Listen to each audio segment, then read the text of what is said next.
गांव की बहू। क्या सावित्री, मैंने सुना है कि मालती की बहू ने अपने सास ससुर को घर से निकाल दिया है। अब क्या कहूँ, आजकल की बहुओं का कोई भरोसा नहीं है, कब क्या कर दें। मालती की बहू को देखकर कौन कह सकता था कि वो ऐसी निकलेगी। तू सही कहती है, आजकल की बहुओं को देख मुझे तो बड़ा डर लगता है। कहीं मेरी बहू भी ऐसी निकल गई तो। नहीं, मैं तो गांव की सीधी सादी लड़की से अपने बेटे की शादी करवाऊंगी।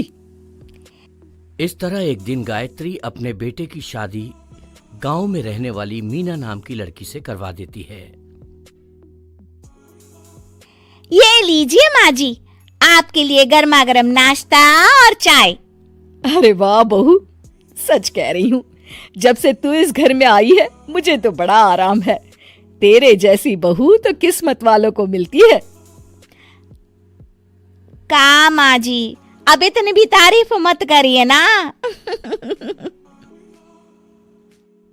धीरे धीरे मीना गायत्री की चहेती बन जाती है और मीना भी गायत्री को कभी शिकायत का मौका नहीं देती थी। फिर एक दिन, ये ले बहू, आज मैं बाजार से तेरे लिए साड़ी लाई हूँ। साड़ी देखते ही मीना का मुंह लटक जाता है। का माँ जी, ये भी कोई साड़ी है? ना, मुझे तो बिल्कुल पसंद नहीं आई। अरे लाना ही था तो कोई अच्छी महंगी वाली साड़ी ले आती मेरे लिए। आप तो ये सस्ती साड़ी उठा लाई। मुझे नहीं ना चाहिए आपकी ये साड़ी, आप ही पहनिए इसे। अरे ये क्या बहू, तू तो आजकल कुछ ज्यादा ही नखरे दिखा रही है। मैं इतने प्यार से तेरे लिए साड़ी लेकर आई हूँ और तू है कि उल्टा मुझे ही दो बातें सुना रही है। अरे माँ जी, आप अपने लिए तो बड़ी डिजाइनदार और महंगी महंगी साड़ियां खरीदती हैं और मेरे लिए ये सस्ती साड़ी ले आई। आप समझती हैं कि मैं गांव से आई हूँ इसलिए मुझे कुछ नहीं पता। हाँ, अरे कुछ नहीं, तुझे शहर की हवा लग गई है बहू। इस तरह दोनों सास बहू में रोज किसी न किसी बात पर लड़ाइयां शुरू हो जाती थीं। एक दिन गायत्री अपनी कुछ सहेलियों को अपने घर चाय पर बुलाती है।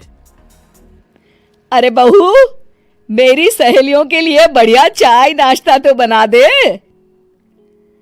अरे माँ जी, अभी ना मेरे पास बिल्कुल भी समय नहीं है, मुझे ब्यूटी पार्लर जाना है। चाय नाश्ता आप ही बना लीजिए। हाँ, तू कब से ब्यूटी पार्लर जाने लगी है? शहर आए 2 दिन नहीं हुए और देखो महारानी के नखरे शुरू हो गए। बस भी करिए माँ जी, आपसे बहस करने के लिए मेरे पास ना बिल्कुल टाइम नहीं है। आपका क्या है, आप समझती हैं कि मैं गांव से आई हूं तो मुझे कुछ नहीं आता, और आप जो रोज रोज मुझसे मेहमान नवाजी करवाती रहती हैं नौकरानी की तरह। मीना के कमरे में जाते ही, अरे ये क्या गायत्री, तू तो अपनी बहू की बड़ी तारीफ कर रही थी, लेकिन ये तो तुझे कुछ समझती ही नहीं। भाई मुझे तो लग रहा था कि तेरी बहू गांव की है तो सीधी सादी होगी, लेकिन इसने तो शहरी बहुओं को भी मात कर दिया। हाँ। अपनी सहेलियों के सामने अपनी बेइज्जती होते देख गायत्री आग बबूला हो जाती है। अरे क्या शहर और क्या गांव, मेरी तो किस्मत ही फूटी थी जो मैं इसे बहू बना के ले आई। भगवान जाने आगे और क्या क्या करेगी। अब तो मुझे कुछ ठीक नहीं लगता। तू जरा संभल के रहना, कहीं मालती की तरह तेरा भी हाल बेहाल ना हो जाए। अच्छा, अब हम चलते हैं।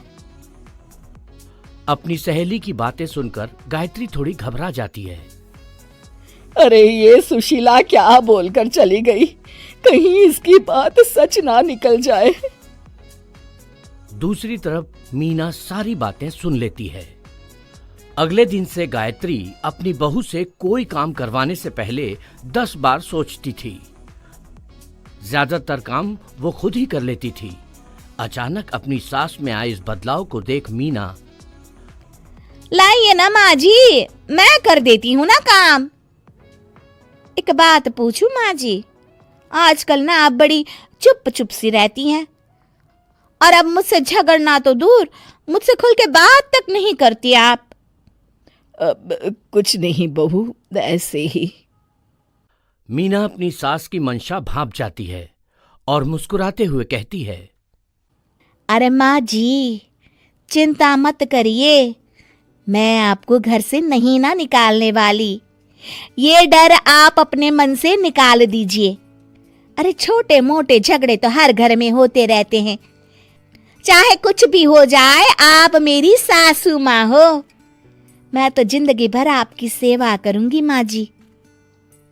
अपनी बहू की बातें सुन गायत्री को एक प्रकार का संतोष होता है और उसकी सारी चिंताएं दूर हो जाती हैं। गायत्री अपनी बहू को गले लगा लेती है।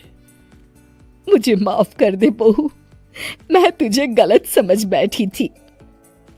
कोई बात नहीं माँ जी, ये ना घर घर की कहानी है। हाँ।